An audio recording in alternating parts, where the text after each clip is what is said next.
Kevin O'Connor, and welcome back to This Old House, where we are working on a beautiful Queen Anne Victorian here in Narragansett, Rhode Island, which is a town that has a rich history as a resort summer community going all the way back to the mid-19th century.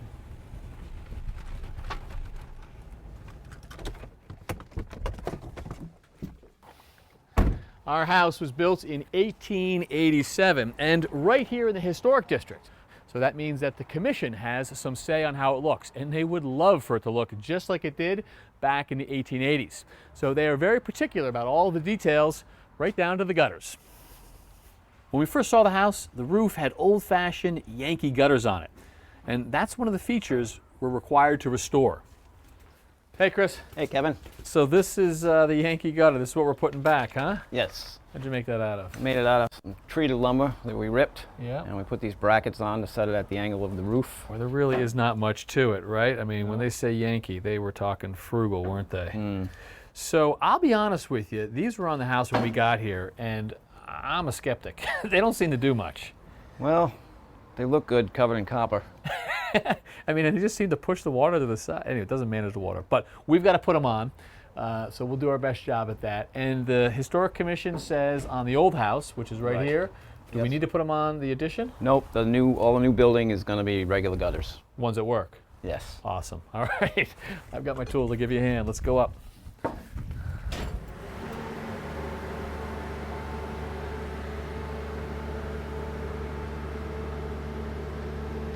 Okay.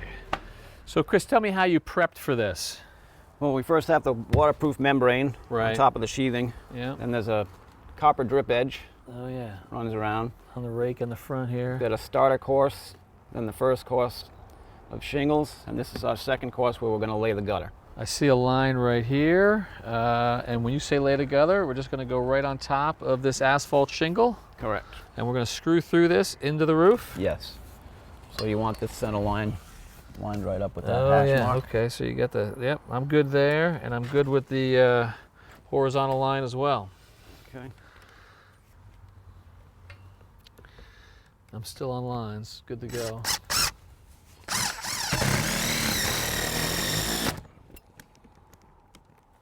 Kind of crazy to drill right through a roof, but this is self-adhering, self-sealing? Yes. And you got a 6-inch. 6-inch threaded bolt there. I'll get this one on the end.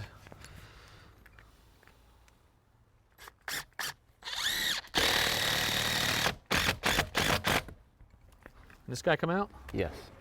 There's another one for you.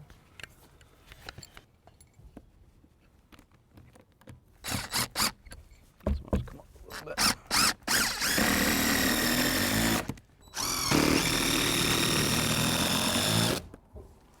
Okay. Okay. All right, now this gutter is pitched to your end. That's where the downspout's going to go, so we've got to drill the downspout hole.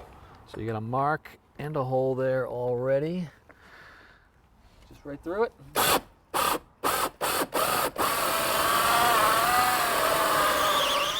right, I am through the layers of asphalt, Chris. I'm down to the self-adhering membrane, and I'm into the wood.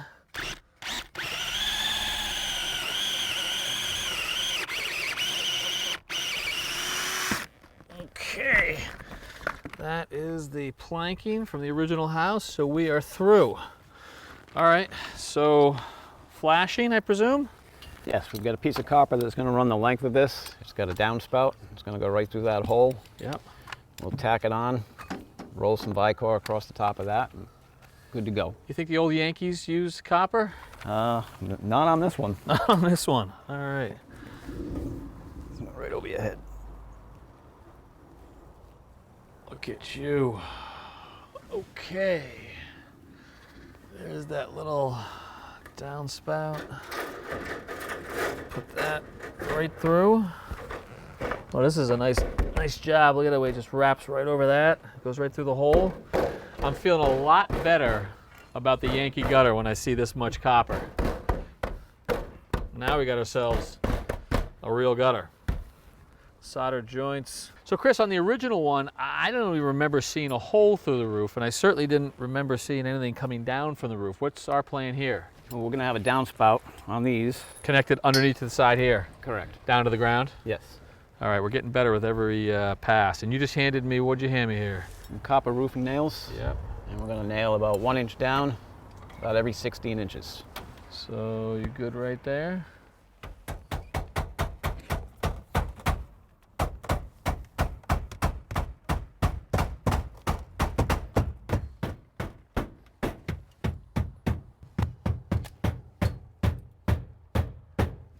Okay. What next? Well, we're going to use a rubber membrane. We're going to come down about halfway. Okay, 9.5, 4 3/4. So I get feeling better about this every inch of the way, Chris. Copper, now a membrane. This might actually work. First time in 130 years they're gonna have working gutters.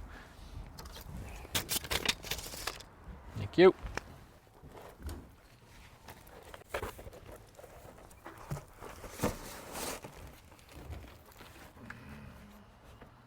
Good here. Good? Yep.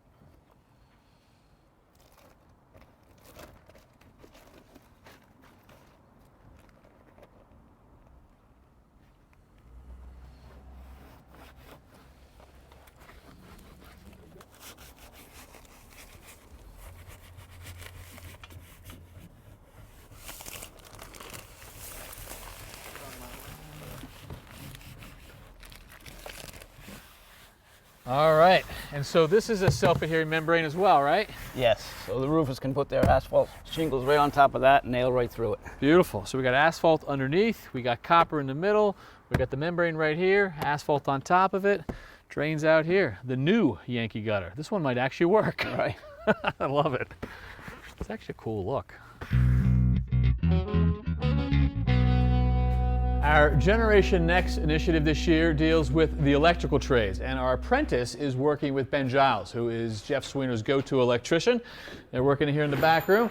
Hey, Zach. Hey, Ben. Hey, how's it going, Kevin? All right. What are we working on today? So we just started this job the other day, and we're actually on this floor, we're boxing and drilling, kind of getting ready to pull some wires. Boxing and drilling, Yeah. meaning setting the outlet and receptacle boxes? Yeah, so we've laid out where everything's going to go. Yep. And so we know where all the outlets and switch boxes and kind of approximately where the lights are going to go. So now we're going to start setting these boxes. We're going to drill some holes so that we're ready to pull wire through those holes Gotcha. and get the room done. And Zach, you've been at this for a few weeks now with Ben. Have you done this type of work yet? Yeah, a few times. Yeah. Yesterday, actually, we were working on a job where I was practicing putting some boxes in, so I'm a little bit familiar with it. Good. Well, then you can show me what to do, because you probably know more about it than I do at this point. Where you want to get started, and what can we do? So why don't we set some boxes? The way that we do that, just to keep it simple, we want to make sure that everything's perfectly level, because you never know if there's going to be some sort of wood detail on the wall or whatever that you want to be able to see that every box is level. We're going to set this on the ground, okay? We're going to put the box on it, and you see the box has these little sheetrock Yep. Little nubs right nubs, there. yep.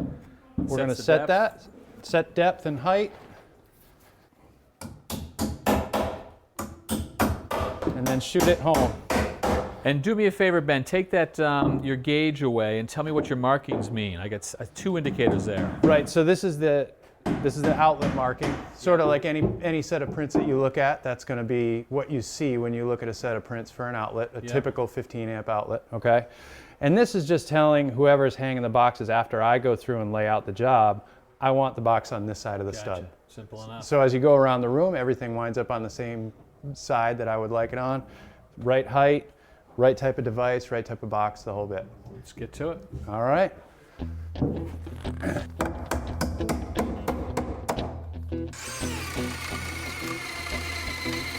Brace the drill well, drill right in the center, and try and keep it nice and straight. Got it, thanks. You got it.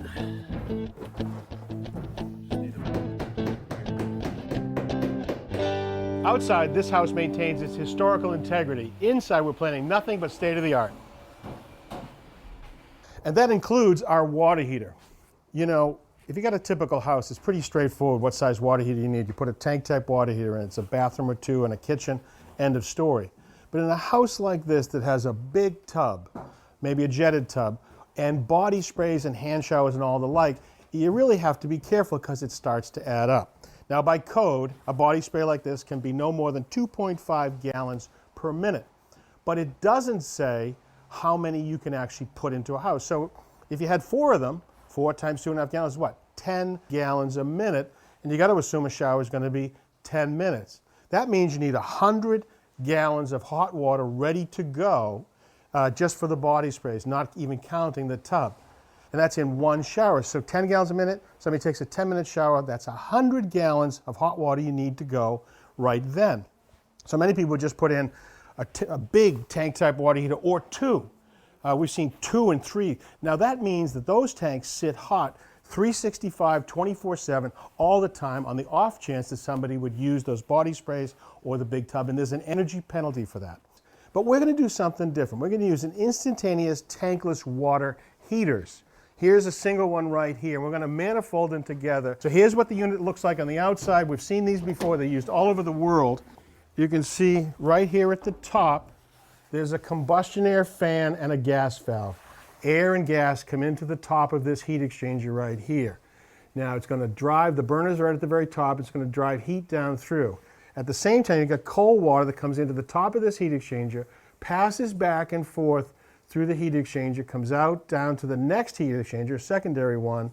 Then the heated water leaves and goes out to the system right here. The heat exchanger right here will help you understand what's going on inside. Here's that combustion air and fan. If you lift this off, you'll see the burner. Now see this? It's a mesh burner. Now there's no visible flame that sticks out like the old days. This will just glow right here.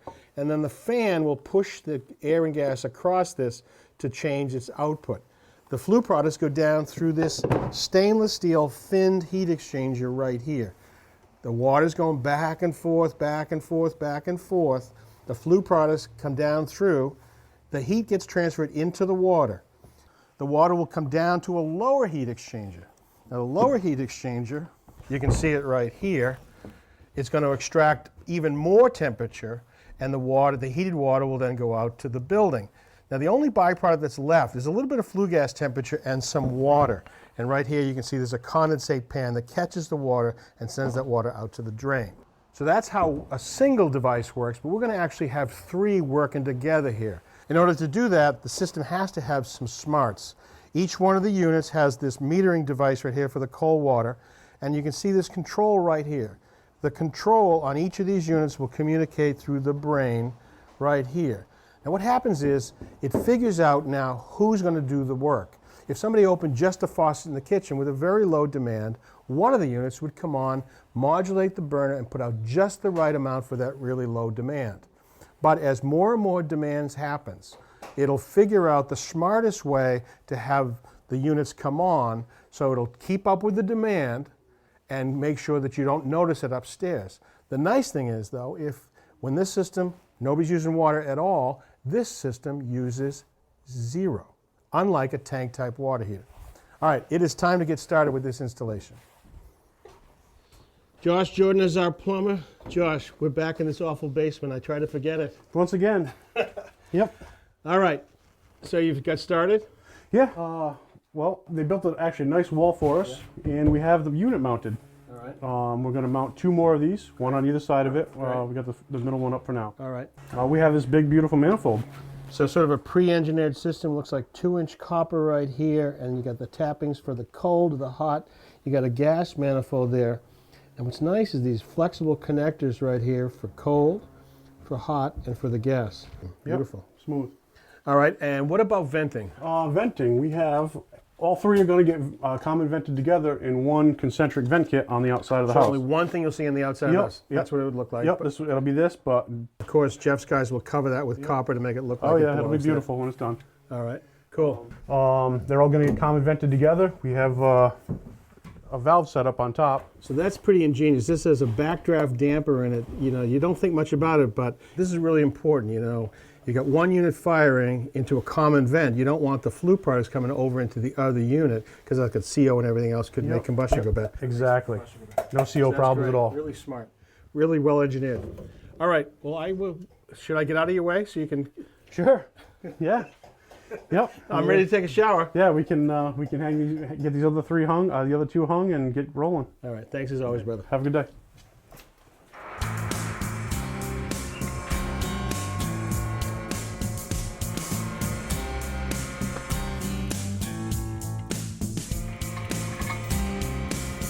This porch is a key feature of the house, and it's got a lot of these details that the Historic Commission says we have to save, like these posts, for example, and these corbels.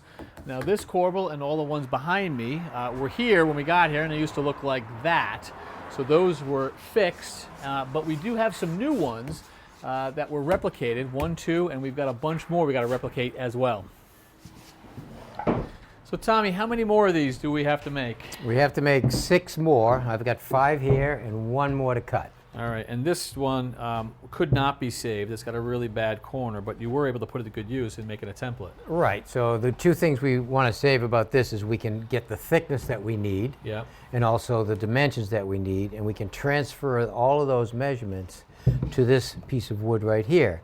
And that means that we put it down, we place it on here, we trace it, and then we have a template so we can match exactly our new corbels. So these are done, and what is the species of material? All right, this is Spanish cedar. It's 2.5 inches thick. Now, Spanish cedar holds up very good for exterior wood. So this is not a glue up, that's actually the thickness. All Solid right. wood, just like the original. Yeah. All right, so as you see, I've drawn a line right here, and to draw that line, I've used my template. So what I like to do is I actually take the template, instead of making it flush with this edge right here, I set it in just about 1/8 of an inch, and I set it down about 1/8 of an inch, just like that, and then I draw my line. And why do you set it in just a touch? You're going to trim this up? I want to make sure that when I make a cut here, it doesn't come off the table, the bandsaw wrong, or maybe I have a little trouble with my router. So you can fine tune it I just can a touch. fine tune it later. So lines already drawn, are we to the bandsaw? We're ready to do the bandsaw. You want to cut this one? Yeah, sure. All right.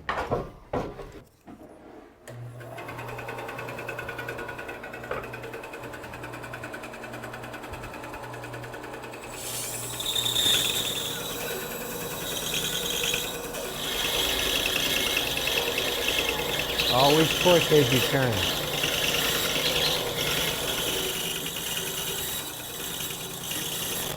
If you just come around here and then come right off. Yeah, that's what I'm thinking. Nice and slow. Don't try to make it turn too fast. All right.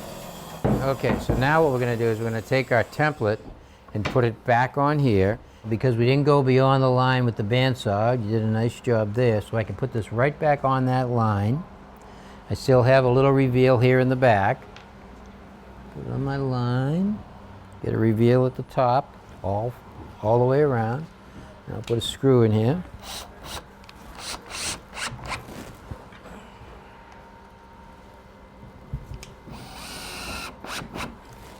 And we'll finish this up with a trim router. Now, the router that we're going to use is a straight cutting bit with a bearing right here. And this bearing will ride around this edge of our template right here, stopping the router from going in. So I turn it on, gently bring it in, and I'm going to actually go the wrong way. Usually you'll pull the router going against the cutter, but in this case I'm going to go that way, so it's called running with the grain. And so the router will want to take off, so I want to make sure I hold it. Make a fine cut, easy. Now I can come back, I'm going to pull it in, let it fall against the bearing, nice and slow. Hear the chattering of the bit. So we're taking a lot off with this little router. Go again. I'm not tight against the template. I'm almost freehanding it. I'm going to go again. Whoop. You can hear it.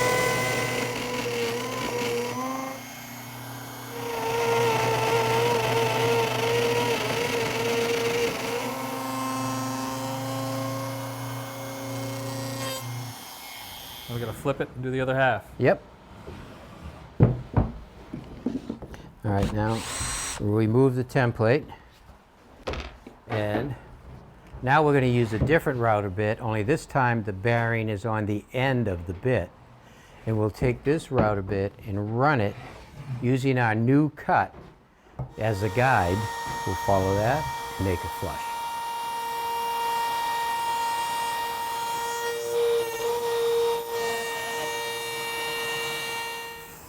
I'm gonna back prime the back side that's gonna go up against the post and the trim, because we'll never see that again.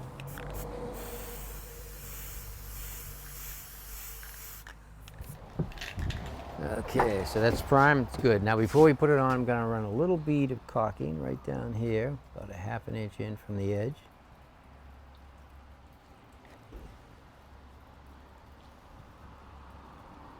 Do the top two.